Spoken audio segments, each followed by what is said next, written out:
Thank you for joining me, Dr. Amir, here at Fortis Health for another insightful session on the topic of testosterone replacement therapy.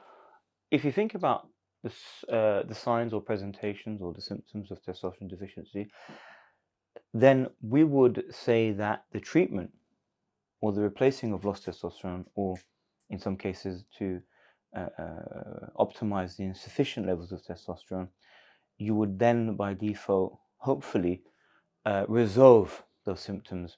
So things like improved sexual function, better libido, better erectile function. In some cases, when you're going down the route of a fertility desiring TRT therapies, remember TRT can also put pressure on fertility, but there are some pathways that we use in TRT which help promote not only one's testosterone but can actually help with one's fertility. Then you've got things like what I refer to as the aesthetic outcomes, so increased muscle mass. Increased muscle mass, you might just think, oh, fine, aesthetically more built. But yes, stronger muscle means better energy levels, better performance. The whole thing about looking good, feeling good, that actually has an input or rather a positive impact on one's lifestyle.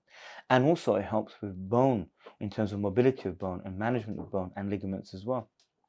And then you've got the cognitive outcomes, which I think are the most important. For me, they're the key. If you were to look at replacing one's testosterone and why we're doing it in our clinic, is to give them back the quality of mindfulness, the quality of thought, the quality of cognition. And I think that for me is one of the biggest areas that are kind of sidelined when it comes to TRT. Because when your mood is affected, when you're anhedonic, when you're low in mood, when you have poor thought patterns, when you haven't got any get up and go, that affects you as a human being. If we can remove that, or at least remove some of the triggers that are causing that, and give you back the ability to think more clearly, to be out of that brain fog, to have a better mindset, to have a better thought process, that's powerful in itself. And also things like helping with management of one's fat, because obviously testosterone will encourage fat redistribution as well as managing or rather helping the loss of fat, and other benefits that we spoke about. In some cases, some patients who've got a low testosterone actually have got more outcomes in terms of inflammatory problems, and we find that replacing testosterone in some cases actually helps with inflammation. And then even in some cohorts that have got low testosterone, they've actually got a lower level of red cell count, which actually impacts their, if you want, the hemoglobin and makes them, in effect, anemic. So by giving back their lost testosterone, actually they can, if you want, compound that effect and bring them back to a state of normality.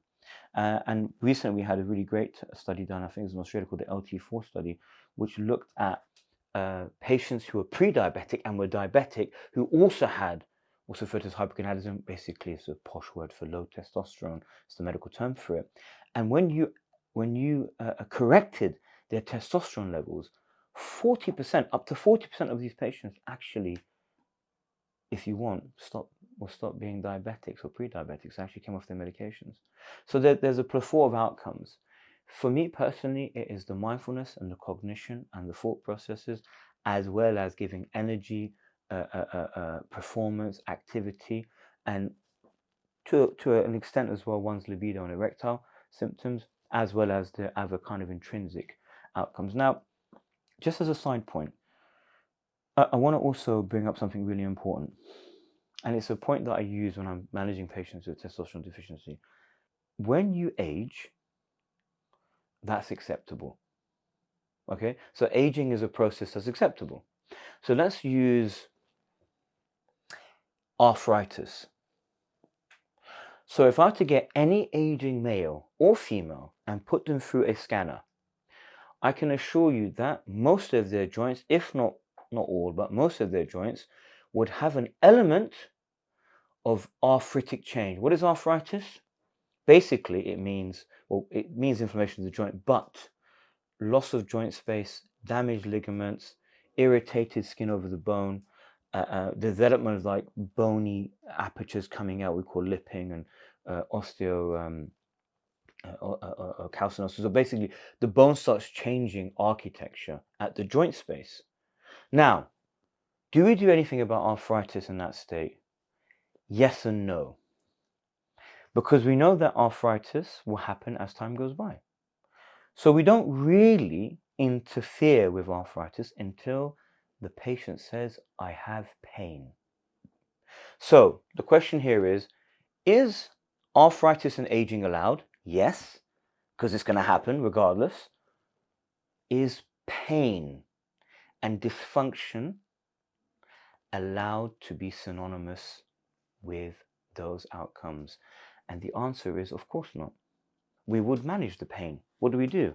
Painkillers, physio, acupuncture, acupressure, joint manipulation, cupping, releasing techniques, intra-articular joint injections, and at a push, if we really have to, we actually replace the joint because of pain. So likewise, as you get older, your testosterone will depreciate. And we know that. It's an aging process. But is it okay to be symptomatic from a depreciation of testosterone? And the answer is, of course it's not. Of course it's not. And I think it's unfair. And that's what we have. We have to change the narrative. We have to change the principles that people have. Well, actually, you're getting old, you expect that. Yes, you expect getting old, you expect aging, but you don't expect to be symptomatic from that. And likewise, the good old saying of English, if it's not broken, don't fix it. So some people actually have got a low testosterone level, but they feel amazing. Excellent energy, excellent recovery, excellent mindfulness, brilliant libido, brilliant erections. And in those cases, of course, we wouldn't do anything about that. We'll leave them be, because if it's not broken, don't fix it. So we have to look at you in so many different ways, physiologically, biochemically, symptomology-wise, mindfulness-wise, before we start meddling and dabbling in your hormonal therapy. And I think that's what we do, and I think it's really key for us at Fortis Health.